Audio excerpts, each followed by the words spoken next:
I do like PowerPoints. I prefer to view them as kind of a pop-up video from MTV or a Beavis and Butthead type engagement where I can comment on things as we go along. And that's how I hope to make up some time for you here today. You can read it yourself as we go through it, but I'll point out a couple of interesting things. This is the Why We're So Great. Why you should care about me being here today is because we are a big part of any program for renewables you're going to put into your states and for the federal government's attempts to reach the federal government's goals on renewables.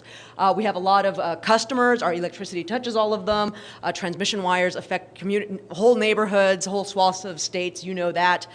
So that's why I am here today to give you our perspective on renewables as a very large procurer of renewables in California and in the U.S. We have the highest amount of renewables procured of all of California's investor-owned utilities. One thing I caution you to keep in mind as you think about renewables programs, it's a game of math. If you have a 1 megawatt hour load and you serve that 1 megawatt hour with solar, you have 100% renewables procurement. So I worked in the renewables group shortly at Southern California Edison, and it was always interesting because we were the only part of the electric utility happy when there was a blackout. Because when your load drops, your percentage goes up. Just like that. You didn't have to do any more procurement. So think about math whenever you're thinking about different ways of legislating your renewables standard in your state. As you'll see, the majority of our renewables in terms of technology is geothermal. It's the largest. There are a lot of older contracts that we've had for a while in our portfolio. As those start to drop off and those contracts start to terminate, there'll be opportunities for the other things that count within the state. I think when you set a goal, that's kind of a zero-sum game for everybody in the market, and that's how the renewable developers view it. So they see somebody's contract dropping off or not being approved as a way for them to get into the game or get their project approved, especially in the more upcoming years, 2 or 3 years out, when, as Commissioner Simon noted, the utilities won't necessarily have a large need to procure larger contracts with renewable companies. One other thing to note is we do not build large-scale renewables. We have a very small utility-owned generation renewable program that's for photovoltaics, and the primary source of this is procuring from developers who are building. So keep that in mind. All of that, it means that it's a direct pass-through of the energy costs to our customers. We don't make any money on the procurement side of the renewables program. Just some stuff, because this had a focus on the federal aspect of it, and you're all state governmental entities. Very little of what we actually have from our power purchase agreements are with developers who are cities or state entities. We've got 38 projects for 157 megawatts. We've got billions of kilowatt hours. So more of it is on BLM land. A lot of our larger scale stuff has to work with the BLM in order to get their projects off the ground. And as Commissioner Simon noted, we've got several very, very large projects. How we procure renewable energy. We have a lot of different ways of doing it. We've got the different feed-in tariff programs that the Commission has adopted. Bilaterals are just somebody comes to us, says we have an amazing opportunity, will you share in it with us? The majority is through our RPS solicitations. That's how we like to procure, because we believe that gets us the best value for our customers' money.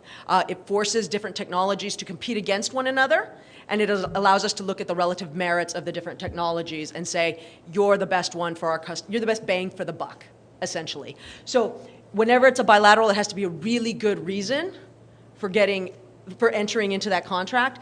Under the old RPS program, that reason was generally we had a need in a year and you could get online in that year. The new program has gone from a one-year model to a 3-year model, so it gives us a little more flexibility, and that helps our customers. Because when you constrain the market and there's only a couple of people who can provide renewables in that time period, the price goes up, and that affects our customers. As Commissioner Simon noted, our last solicitation had a lot of people in it, a lot of developers trying to get contracts with us. Here are the dimensions of the things that we look at when we're evaluating these PPAs to try and find the best value. And I'll just point out the four things. When we went from our old 20% renewables program to the 33% renewables program, I was heavily involved in negotiating the language of that legislation. And there are four key principles that guided Edison and its advocacy. And they're the ones at the bottom: broad markets, flexible compliance, equal rules, and cost containment. And they guide pretty much everything we think about when we're talking about renewables. If you have broad markets in your policies, you give us the opportunity to say to certain developers, no, you cannot extract high rents from our customers. There is someone else we can go to.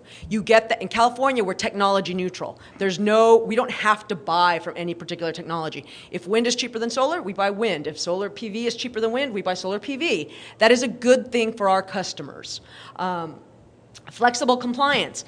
Don't say you have to meet X numbers of megawatt hours by Y date. If you do that, somebody will extract money from our customers to do that. So if you have some flexibility in your compliance, off-ramps for a transmission outage, off-ramps for, there is a nesting eagle that delayed a transmission line from being built. Therefore, the contract you were counting on is no longer one that can provide those megawatt hours. That kind of stuff helps our customers and helps keep their costs down so that the people, us, who are negotiating for contracts don't have to give in on when it comes to pricing. Equal rules. In California, it's not just the investor-owned utilities who provide electricity. To the extent that you as legislators think that it is important as a state for renewables to be built, we think that everybody in the state should pay for those renewables to be built, not just the people who happen to live in, the green of that map I showed you. I'm an LADWP customer. My rates are much lower, or have been in the past, because it wasn't the exact same renewables portfolio standard that applied to a city as opposed to an investor-owned utility. So we always think equal rules is important. To the extent a state policy is something the state wants to do, have it affect everybody. And lastly, cost containment. If 1, 2, and 3 aren't done right or don't provide sufficient coverage for customers so that we're not overpaying developers, an overall program cap is a good thing.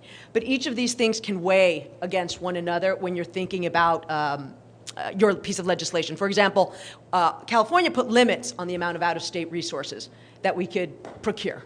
So when they did that, they gave us a little more flexibility in our compliance. They went from 1 year to 3 year. So these are all kind of a sliding scale, and getting the right balance obviously is the difficulty, but we ultimately ended up happy with the legislation that was passed and supported that. This is just a list of our different programs. The pendings actually have mostly gone to available. But one thing I want you to take away from this is what happens when you get either the technology-specific lobbies or the very large, powerful companies who want a special deal for their project. Obviously, I said, we like competitive. So we say, okay, if you want to carve something out for a particular technology or something under 20 megawatts, at least make them competitive. So we're not giving it to one company at whatever price they demand. I think that's why California has as many programs as there are, because people feel like they can't all compete in the large solicitation. The under 20 megawatt guys will say, well, I can never negotiate a 200-page contract. I need something special and 2-page for myself.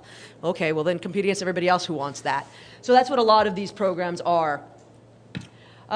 So despite our progress, as Commissioner Simon said, in the next year or two, we probably don't need very much in terms of actual contracts to sign for delivery of megawatt hours. We do a little further out. Permitting, siting, approval, and construction remains probably one of the biggest challenges for us. We over-procure because we anticipate that some of the projects will fail. It's not the contracts that fail, it's the projects that fail. There's something, you sign a contract in year 1, your transmission comes on in year 7 to 10. The contract says something about when you need to be online. So a lot of people just aren't sophisticated enough to know that, I can't really commit in year 1 to knowing what's going to happen in year 8, especially when it comes to transmission. And that's when they come to the commission and say, please give us special dispensation. We didn't expect this to happen. So that's where we end up with a lot of our heavy lobbying. Even if you do kind of get in the process as you're supposed to, there are a lot of other people there. And you've got a group of people who are processing all of that as quickly as they can, and volume in and of itself will delay some of the interconnection applications and moving forward on that. Developer performance, like as I said, I'm not a developer, so we basically contract the developer performance. We put performance security and other things in there to protect our customers and things in case things don't come online. But there is an effect on them if they don't. If they don't come online in a year we expected them to, we need to go to the market, and the market is scarce for renewable resources.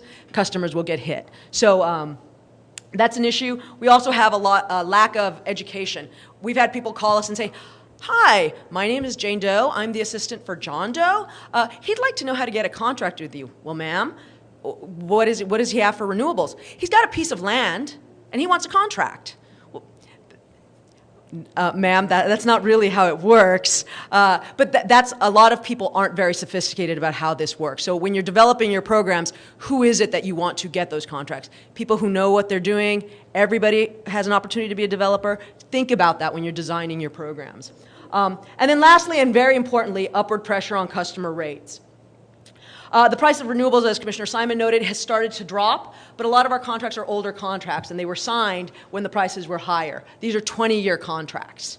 So they're kind of locked in for some term. We also have very little need for renewables right now. So unless somebody's willing to sign something maybe 5 years out, we may not be able to capture some of that value. Integration costs, currently in California when we evaluate things, we're not allowed to say, well, if you're a wind resource, you require X numbers of cents to provide a gas backup for you. And that's a cost that we think should be taken into consideration. I think the Commission is considering that in some of its proceedings, allowing us to take integration costs into account so that we can more accurately evaluate which renewable resources are better for our system. But we're not there yet. And then another issue that we in California have is we have a tiered rate structure where higher users get more policy costs imposed on them as a result of their higher usage. That doesn't necessarily mean rich people. That can often mean middle-class people living in a very hot place with 3 or 4 kids doing lots of laundry and just kind of normal household things. And that kind of dysfunctional rate design, every time a new policy gets layered on, the people in those higher tiers get affected by it and hurt by it. So that's a problem that we have not just in renewable space, in many spaces across regulation of electricity in California. This is just to make the point that we buy a little in every year to do dollar cost average. You don't want to buy everything you need up front because you don't take advantage of later savings you can have. Key takeaways, there are lots of ways to get a contract with Edison if you want. The competitive marketplace, the renewables portfolio solicitation has been where we've gotten the bulk of our megawatts. We don't have a need in the near term, so consider that when you're thinking about projects. And we've got a mature market for renewables. Lots of developers, lots of participants, lots of contracts. Don't really see the need for additional subsidies, which will hurt our customers and drive our rates up. So that's it. Thank you very much. Wow.